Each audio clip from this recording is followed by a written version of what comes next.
Pituitary gland growth hormones बनाता है। फिर है टेस्टिस, टेस्टिस टेस्टोस्टेरोन बनाते हैं। फिर है ओवरीज, ओवरीज एस्ट्रोजन हार्मोन बनाते हैं। फिर है पेनक्रियास, पेनक्रियास इंसुलिन हार्मोन बनाता है। फिर है adrenal gland, adrenal gland adrenaline hormone बनाते हैं। और फिर है thyroid gland, thyroid gland thyroxine hormone बनाता है। सिक्स क्वेश्चन में हमसे कहा गया students, what are sex hormones, why are they named so, state their function. यहां पर हमसे तीन क्वेश्चन पूछे गए स्टूडेंट्स कि सेक्स हॉर्मोन्स क्या होते हैं, सेक्स हॉर्मोन्स को सेक्स हॉर्मोन्स क्यों कहा जाता है, और सेक्स हॉर्मोन्स के फंक्शन क्या होते हैं, यानी कि सेक्स हॉर्मोन्स काम क्या करते हैं। अब हम वन बाय वन इन तीनों क्वेश्चंस के आंसर्स को समझेंगे। तो पहला क्वेश्चन है सेक्स हॉर्मोन्स क्या होते हैं। The hormones produced by testes and ovaries are called sex hormones, यानी कि वो हॉर्मोन्स जो टेस्टिस के द्वारा एंड ओवरीज के द्वारा प्रोड्यूस किए जाते हैं, ऐसे हॉर्मोन्स को हम सेक्स हॉर्मोन्स कहते हैं। Testes produce male sex hormone testosterone and ovaries produce female sex hormone oestrogen. इसका यह मतलब है स्टूडेंट्स कि टेस्टिस मेल सेक्स हार्मोन यानी कि टेस्टोस्टेरोन को प्रोड्यूस करते हैं and ovaries female sex hormone यानी कि एस्ट्रोजन को प्रोड्यूस करते हैं।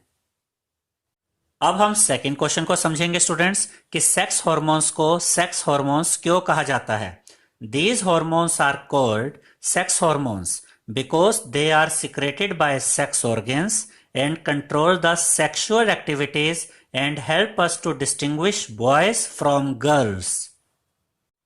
इसका मतलब यह है स्टूडेंट्स कि सेक्स हॉर्मोन्स को सेक्स हॉर्मोन्स इसलिए कहा जाता है क्योंकि ये सेक्स ऑर्गेन्स के द्वारा प्रोड्यूस किए जाते हैं और सेक्स हॉर्मोन्स सेक्सुअल एक्टिविटीज को भी कंट्रोल करते हैं, और सेक्स हॉर्मोन्स की वजह से ही हम ये बता पाते हैं कि कौन मेल है और कौन फीमेल है, यानी कि कौन बॉय है और कौन गर्ल है।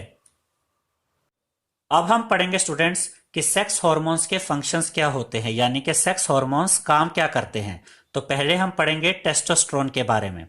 This hormone brings about secondary sexual characters in boys such as the growth of facial hair, the voice becoming hoarse and development of reproductive organs. इसका मतलब यह है स्टूडेंट्स कि टेस्टोस्टेरोन की वजह से ही बॉयज में सेकेंडरी सेक्सुअल कैरेक्टर्स डेवलप होती हैं। बॉयज के चेहरे पर बाल आने स्टार्ट होते हैं, उनकी मूछें आती हैं, उनकी दाढ़ी आती है। बॉयज की जो वॉइस होती है वो फटने लगती है और बॉयज के रिप्रोडक्टिव ऑर्गन्स डेवलप होने लगते हैं। अब हम पढ़ेंगे एस्ट्रोजन हार्मोन क्या काम करता है। This hormone is responsible for the development of secondary sexual characters in females such as the development of breasts, development of female reproductive organs. इसका मतलब यह है स्टूडेंट्स कि एस्ट्रोजन की वजह से ही गर्ल्स में